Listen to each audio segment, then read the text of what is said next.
Oke, hari ini kita bakal bongkar salah satu kasus paling heboh di dunia finansial Indonesia belakangan ini. Kasus yang berpusat pada satu sosok yang, bener-bener memecah belah publik, Timothy Ronald. Langsung aja ya kita mulai dari angka yang bikin geleng-geleng kepala ini, 200 miliar rupiah. Yep, sebesar itulah estimasi kerugian yang dialami ribuan orang dalam skandal yang akan kita urai tuntas. Nah, pertanyaannya kan gimana ceritanya sebuah platform yang katanya buat edukasi malah jadi pusat dari dugaan penipuan raksasa? Tenang, dalam beberapa menit ke depan kita akan telusuri jawabannya satu persatu. Jadi, inti masalahnya itu ada di token Manta Network. Ada dugaan skema manipulasi harga yang akhirnya bikin banyak banget anggota Akademi Kripto, platform milik Timothy Ronald, melaporkannya ke polisi. Sosok Timothy Ronald ini, benar-benar kayak dua sisi mata uang.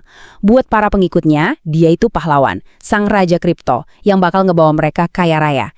Tapi buat para kritikus, dia nggak lebih dari sekedar penjual mimpi.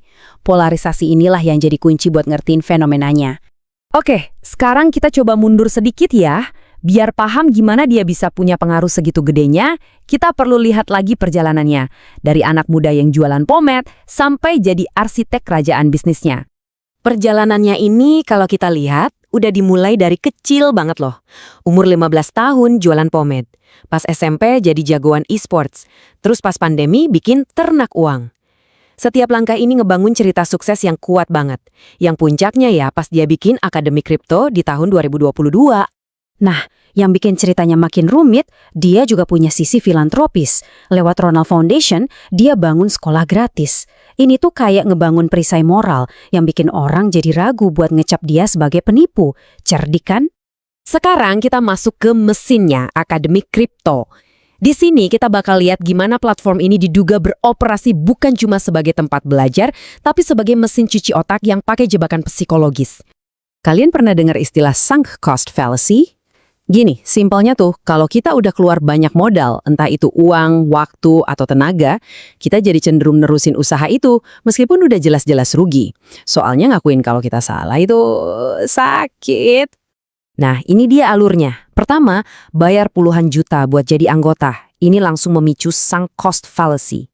Abis itu dapat sinyal buat beli koin-koin berisiko. Pas rugi besar, rasa malu dan duit yang udah keluar bikin mereka susah cabut. Malah didorong buat nambah investasi lagi. Di dalam grup eksklusifnya, jangan harap bisa kritis.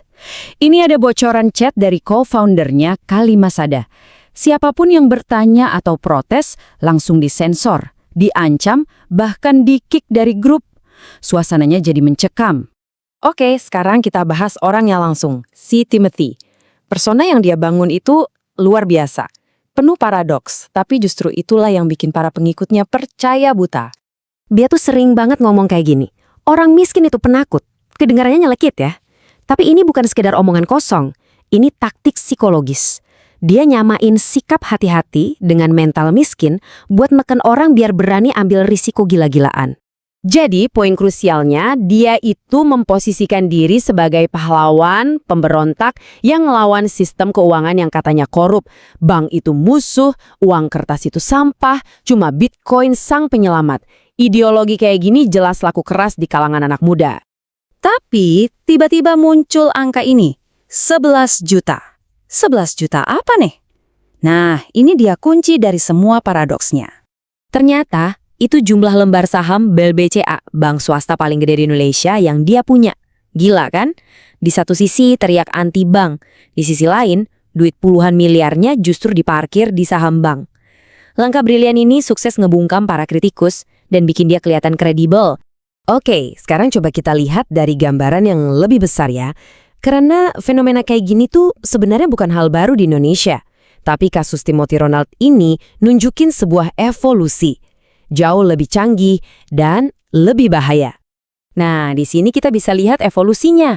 Kalau zaman Indra Kents dulu mainnya di binary options yang jelas-jelas judi ilegal, sekarang instrumennya aset kripto yang legal kayak Manta. Tameng hukumnya juga lebih rapi, bukan lagi afiliasi judi, tapi berlindung di balik kata edukasi dan resiko pasar, jadi lebih licin buat dijerat. Oke, setelah kita bongkar semua ini, terus apa dong pelajarannya buat kita semua? Apa yang bisa kita ambil supaya nggak jadi korban selanjutnya? Pertama, Jangan gampang percaya sama flexing atau pamer kemewahan. Itu bukan jaminan keahlian. Kedua, ingat, aset digital itu resikonya tinggi banget. Bisa loh kehilangan semua modal. Ketiga, kalau ada guru yang mulai nyuruh-nyuruh beli atau jual aset tertentu, wah harus hati-hati. Dan terakhir, kasus ini harus kita kawal, biar jadi pelajaran hukum yang penting ke depannya.